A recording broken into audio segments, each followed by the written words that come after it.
Hello and welcome to Beyond the Headlines. I'm your host, Justin Chenette, and today's guest is Peter Scontras. He's the owner of the Way store in Saco, and much like our last episode dealing with the Saco Drive-In, I just wanted to really kind of bring you the story behind the story of this really historic and cultural gem in our neck of the woods. So Peter, welcome to the show. Thank you very much, Justin. Thanks. Now, you run the store with your wife, right, Bridget? Yes, Bridget, right. And I'm just sort of curious, I mean, for those that don't know, what is the Way store? Currently? Yeah. Okay, because it's had several identities, but currently we sell penny candy. And by the way, penny candy does not refer to the price of the candy any longer. I mean, I can't buy a piece of candy for a penny? No, we can't even buy anything for a penny. It refers to the kind of candy that you sell, the nostalgic candies. Yeah. And so what kind of, like, nostalgia, I mean, just sort of curious, like wax lips? Like, what are some of the wax lips, wax fangs, wax mustaches. Oh, geez. Mary Janes, mint juleps, and anything that you can imagine, we try to carry it. We have several instances where customers come in and they say they can't find this product or they can't find that product. And so we do as much research as we can, and we try to get that product. Even if one customer wants it, we'll get it for that person, and then down the road it sells to others as well. Which one has been really difficult to get? I mean, obviously there's probably a range of the difficulty to get some of these candies that have maybe not been as mainstream as they used to be. Is there one that has been really difficult that you finally got? The three nostalgic gums, Clove, Blackjack, and Beeman's. Oh. Adams is the company that makes them, and what they do is they make them like every 5 or 10 years. They'll make a batch, send it out, and people swallow it right up. Not literally, but they purchase it. I got to watch my language because I'm talking about candy. Right. And people purchase it rather quickly. It disappears. Some people try to sell it after the Best Buy date. Oh, geez. We try not to do that, but that's always in demand and very difficult to find. There are some places where you can find it because they may have a special arrangement with Adams, these huge corporations, and they may be able to get it. Now, why is it so special? Like, number one, why is it so? What is these three gums that you're mentioning?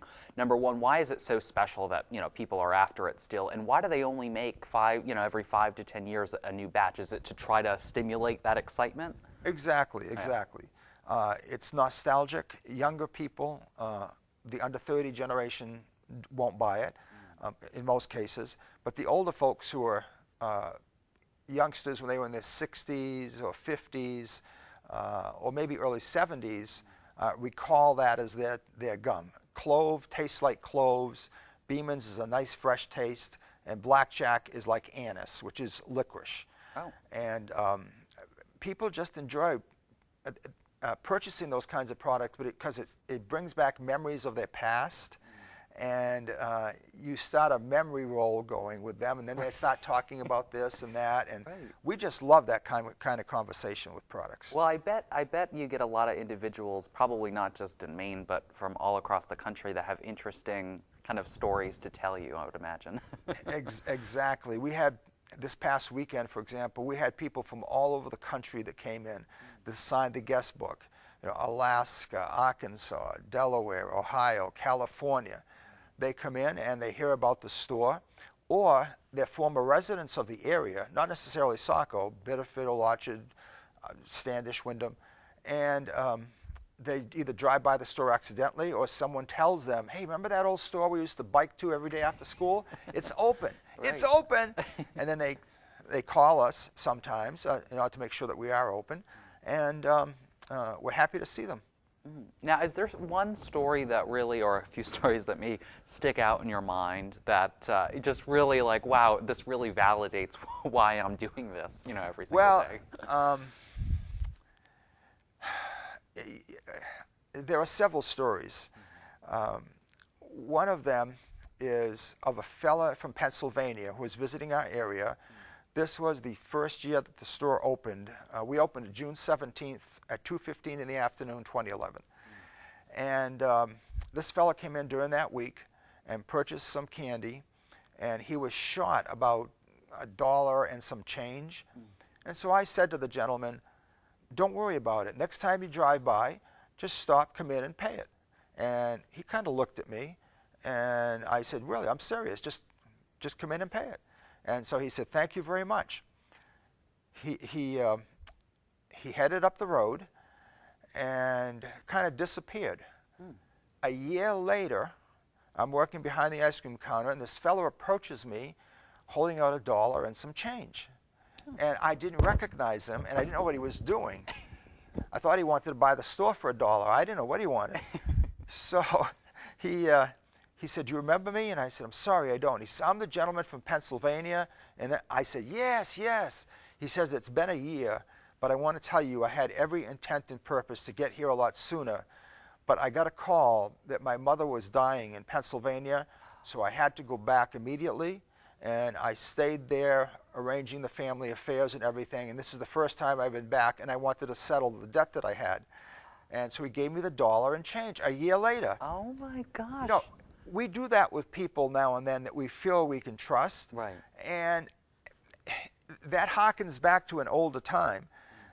One lady a couple weeks ago says, wow, she said, I don't believe I heard that when I did that with someone else. But you have to be careful because some people take advantage of you.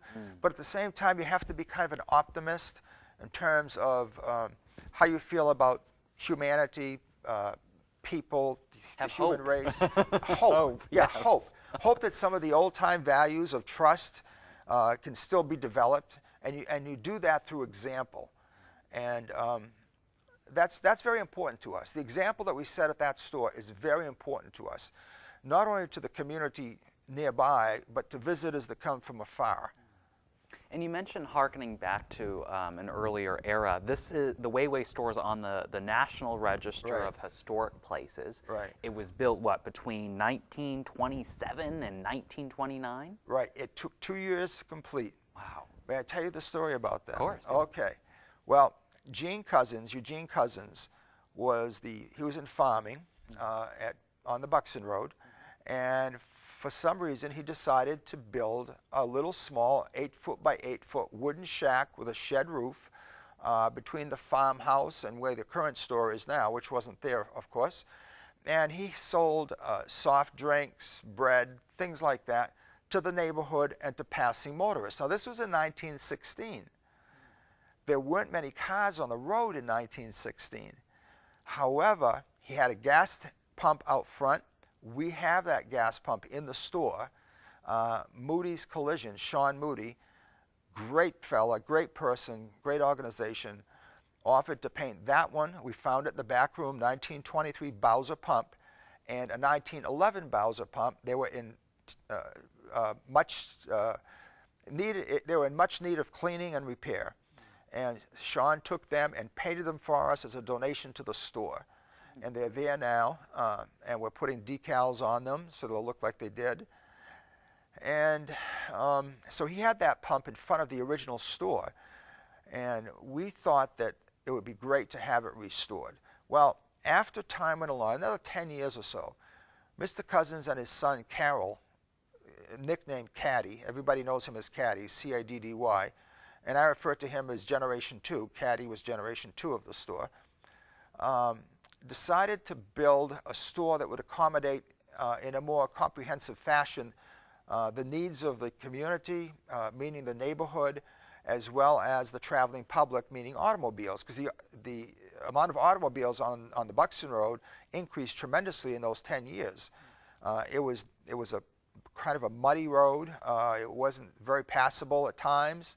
And I just wonder, I've often wondered this, you see in the movies sometimes where a farmer will take a hose and water down the road and people get stuck with their automobiles, and he says, well, I can pull you out for so much money, and takes his Huss team in there and just pulls them out. I don't know, being an entrepreneur, I don't know if they actually did that, but I like to think that maybe they would have done that. Right. But as the amount of automobiles increased on the highway, they were stopping, asking for gas, asking if they could help fix this, or they didn't know anything about that in terms of the engine of the automobile. So after the store was completed, in the early 30s, they built these wraparound garages around the store, and by by self-teaching, they became mechanics by working on these vehicles. Interesting. With yeah. some ingenuity. And they had, at one time in the wraparound garages, they had a fire truck in there for the neighborhood. There are still some very interesting things back there, but none of that is accessible to anyone. That belongs to the Cousins family. And the understanding that we have is the upstairs of the store and certain areas of the store in the back are strictly for the Cousins family for their personal use. So what we're doing is we're leasing the part of the store, the space, in which we can place the Wayway store and operate from. And that was quite a project in and of itself. So let's go back to that a little bit. Yeah. So what you mentioned, they added the mechanic piece of it. Right. What other pieces existed in the Wayway store? Like, was there a barber shop or something? There was like a couple different entities Well, within it, right? They gave haircuts in the corner. They gave haircuts. Upstairs were dry goods. There was a lady positioned up there. That was her department. She took care of the dry goods. Yeah. In the back was hardware. Nails, hammers, saws, whatever you needed for hardware, complete thorough hardware store. Groceries and provisions downstairs. The meat hook still hangs from the ceiling, and of course they had different laws back then.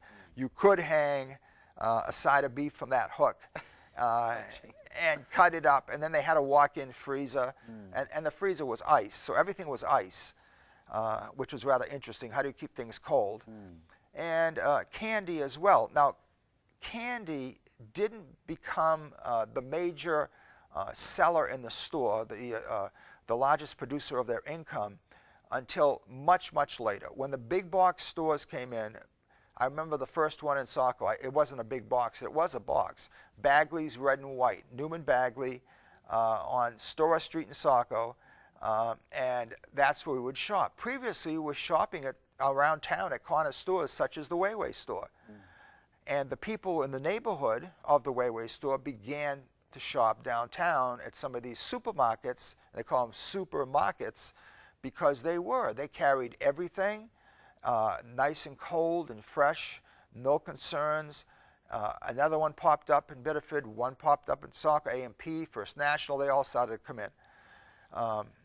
First National, by the way, was on Main Street in Saco before Bagley's. Bagley's was the first one created by a local individual. And so that type of clientele went to those places instead of the Wayway store. So now the Wayway store has to expand or promote the products that were unique to them, adapt to the public, adapt to the demand. And that's where candy grew. Their popularity with candy was always there, but they increased the selection. They had novelty ice cream, such as fudgesicles, popsicles, things like that, and donuts, coffee. Well, much like maybe some of the challenges that a lot of mom and pop shops face today in terms of the big box store, that dilemma still hasn't gone away. Right. You know, how is that? I mean, when you think of getting candy, you might think of going to maybe a bigger store or something like that. What makes this particular thing a unique experience? Is that historical connection? The candy? Yeah. The way we display the candy, I think, is unique. We have the actual cases. They're well over 100 years old. The actual cases into which you look, and you can select. I'd like one of those, two of those, three of those, and kids that come to the store stand on a wooden soda box. I've had people come into the store that are 6 feet and above. I stood on that soda box when I was a kid. So I said, why don't you go ahead, be my guest. They stand up there, they turn around, the wife takes a picture. Oh, that's I mean, it's cute. just, it's a memory that you have. It awakens as soon as you walk into the store. All kinds of people describe it as a flood of memories starts coming back about their youth and how innocent people were and the kinds of things they did in the store. And that's really great for us. We feel like we're contributing in that way. It verifies that the efforts and the finances that went into to get the store up and running again we're working. Let's talk about that experience. So at what point did the Wayway store actually close in terms of operating business? Okay, 2003, Peggy and Catherine closed the store. Peggy Cousins Tyrell and Catherine Cousins. Peggy was Catherine's aunt. Catherine married Peggy's cousin, Cattie's son John, who unfortunately recently passed away. And they became very, very good friends, being family members, living next door to each other, more or less. And they operated the store for many years. Don Cousins, generation 4, Don's cousin's wife, Sue Littlefield Cousins, operated the store with them for a time. And in 2003, Peggy was 85 years old. And she had worked in that store since she was 14. Wow. And Catherine had put many, many, many years in that store. And she wasn't well, unfortunately, and passed away just 2-3 years after the closing. Peggy is now 96. She maneuvered something that I find really interesting. She's at a nursing facility, and she talked to the activities director and convinced the activities director to take the van that the nursing home has with some of the residents to the Wayway store on a field trip. Oh, Jesus. Because that was the only way she could get to the Wayway store. And she wanted to, she wanted to see it. That, right. So here we were called, and we were ready and prepared, and Peggy comes in. It was very, very emotional for her. I bet. She had a walker. We talked for quite a while. Again, as I said, it was very emotional. We had to start and stop several times. Something I'll never forget, Justin, she had her walker, and she inched her way along behind the candy counters, back to her usual spot where she was, to the left of Catherine. And Bridget and I stood on either side of her and took a picture. And that's a very special shot. We're in the process of enlarging it and placing it in the store. That shows the continuity from one generation to the other. That's so cool. Wow. Now, you mentioned it closed in 2003. Right. Obviously, that was probably at that time a big loss. Yes. Not just to the Cousins family, but to the community. At what point did you come into the picture? You and Bridget, your wife. At what point did you? Because you were a teacher before. Right. Right. So at what point did you say, you know what, I'm going to take over the way? I mean, that's a big project to take something like that on. It wasn't that easy. I bet. It wasn't that easy, and we did not intend to be the proprietors of the Wayway store. We did.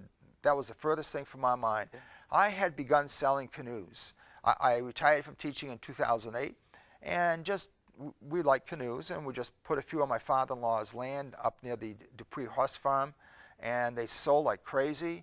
And I was told by the city I'd have to find another place next year, and we're looking around, and the Wayway store was so haunting every time I drove by, because I remember the hum of activity in that place in its heyday, and it was almost ghostly. But a friend introduced me to Don Cousins, and I went and saw him, and I asked him if we could sell some canoes outside, and he said, sure, no problem, outside on the lawn. He said, but you probably have to go down to City Hall and get a permit. Okay, fine. So we went down to City Hall and talked to the city planner, told him the plans. That's wonderful, Peter. Have you thought of opening the store? Excuse me? I just want to sell canoes. Excuse me? We just want to have some fun, just Right. sell some canoes and just meet people and Right. keep a contact and not be on a fixed schedule, more or less. All right. Well, you ought to think about the store, because penny candy, it's a real icon in the city. It's on the National Register.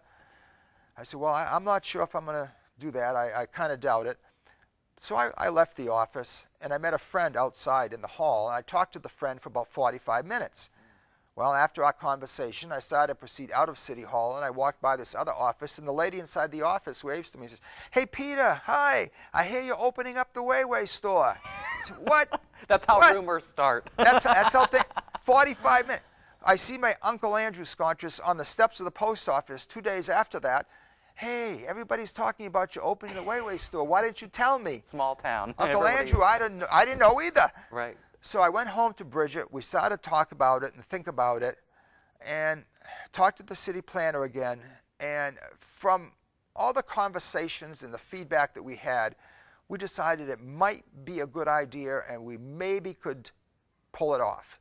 I went and I saw Don Cousins, and I mentioned it to him. He was quite surprised initially, but I did mention it to him, and I mentioned how much latitude we would need to have in order to make some changes, and we agreed on the specifics, and then we began construction, and from there on, the store is evolving still, even to this day. Now the construction piece, I mean, was there, I would imagine, a significant thing that you had to do to meet it up to present day standards, and maybe even restoring maybe some of the historical aspects of it? Well, people ask us all the time, since this is on the National Register, you must have had a very difficult time in getting the store approved. And the answer is to the contrary. No, that's not the case. If you're on the National Register and you don't take tax credits or grants from the city, the state, or the feds, you can do whatever you wish. We could have painted the store pink and blue and built a pyramid on top of the roof with an eye looking around the neighborhood. But you can do anything, basically. That's surprising. It is surprising. It's very surprising. But we decided, of course, not to do those kinds of things. And we proceeded, and the store is as you see it today, I guess, if that answers your question. How long was that construction period? Our construction period, I think we began in March, before the permits. We did what we could before an actual permit needed to be issued. But once you start demolishing and doing this and that, of course you need permits. Right, and so there was a lot that, what actually needed to be done before you could open the store? To get back to your original question, the canopy had to come off with the rail along the top of the canopy. That had been in need of repair for a long time. And so we removed the canopy, and I've got to tell you who helped us with that. Russell Witten and Sons, they do concrete foundations and excavating. Russell Witten and his two sons, Jason and Rusty, they attacked that canopy, and we took it off, constructed the new one. Without their help at that time, even though that's a little bit out of the line of what they normally do, the store couldn't have even gotten off the ground, so to speak. And we rebuilt the canopy. Then they went to back into their other trades, the concrete, doing foundations, and I got some master carpenters to rebuild the rail. All of that cost a significant sum, but I felt that that canopy had to be correct. And in order to be historically correct, we measured the rail, and everything that's up there is exactly the same size, height, width, everything, style as the previous rail was, because we wanted to be correct, because people see that when they go out. Some of the trim around the canopy was different. We also wanted to leave the columns. The columns are a very, very important part of the look of that store. Yeah, visually it looks like, I mean, that's very iconic to see the columns like that. The way Mr. Cousins did that, way Gene Cousins did that, he poured the column out of their own mixture of cement, which, by the way, was unbelievably hard and tough. I don't know their recipe, but the electrical contractors, the plumbers, the excavators were all more or less cussing at this concrete that they had to deal with. I wish I had that It was hard, really hard. So the columns didn't have a crack in them.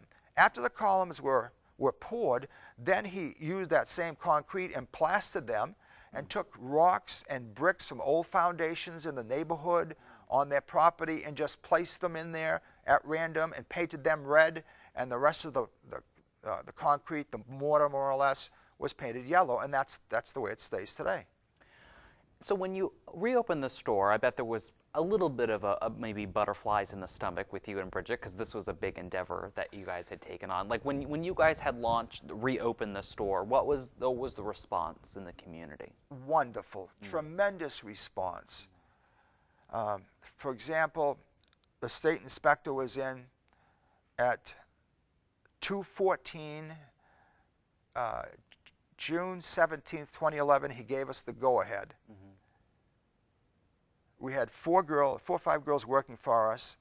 They went out, unbeknownst to me, they had signs. They went out, Oh, gee. open, open. As people were stopping in Route 112, screeching to a stop, pulling into the driveway. Someone was showing them in.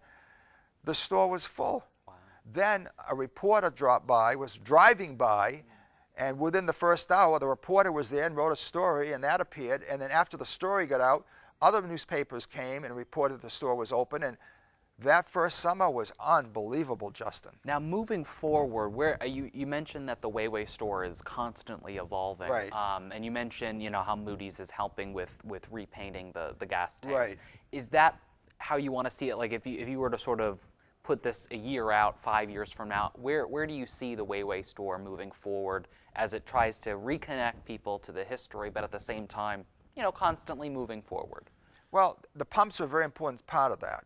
And we're going to start with one pump first. We're not going to remove both pumps because we want people to see it. It's in the heart of the season right now. So the pumps, one pump will be removed, painted, restored. We're going to put a globe on the top of it, lighted. Oh, cool. So it's going to be, everything's going to be new. And then we'll do it with the other pump. Those two pumps are going to be the signature of the store as you drive by. And people will be able to find the store that way. Oh, where those two gas pumps are out front. Oh, I remember those. They're new and they're lit. Boy, those cool. They must be worth thousands of dollars. And you're renovating them exactly how they would be before, correct? Yeah, except for the globe. They didn't have a globe, but traditionally those pumps countrywide, yes, they did. So we're presenting them in that era. all dressed up. Oh, okay, I see. All dressed up. Okay, cool. Well, we'll be looking forward to seeing that. We're excited about that. Now, that's this year?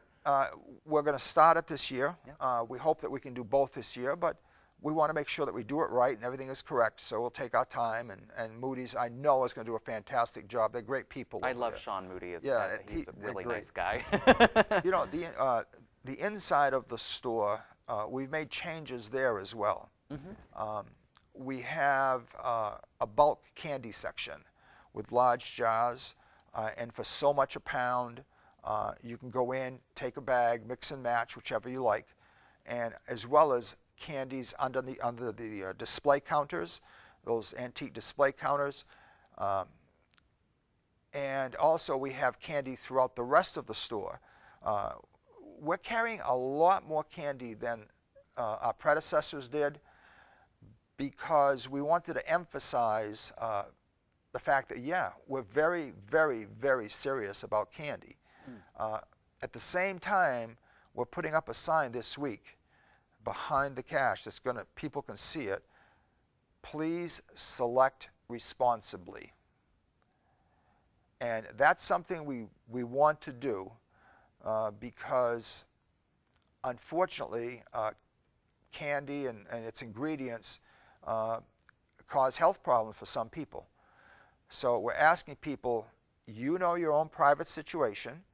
It's none of our concern to get involved with it, but we're leaving it to you whether you should or should not be purchasing anything. When I go in and I get those sour watermelon things, I know somebody needs to cut me off at some point.